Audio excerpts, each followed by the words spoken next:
Ex-kader PDIP Effendi Simbolon mendesak Megawati Soekarno Putri mengundurkan diri dari Ketum PDIP. Terkait hal tersebut, Putri Megawati yakni Puan Maharani memberikan respons. Ia pun meminta Effendi agar jangan berandai-andai.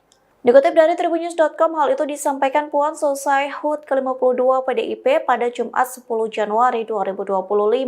Puan meminta Effendi menghormati proses internal partai berlambang banteng. Terlebih Puan mengingatkan Effendi merupakan mantan kader PDIP, sehingga Ketua DPRD itu juga meminta agar Effendi tak berandai-andai.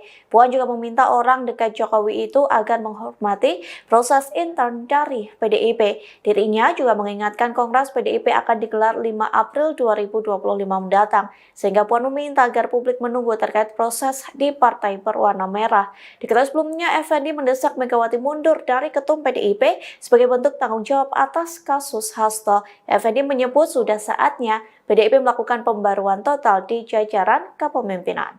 Download Tribun X sekarang, menghadirkan lokal menjadi Indonesia.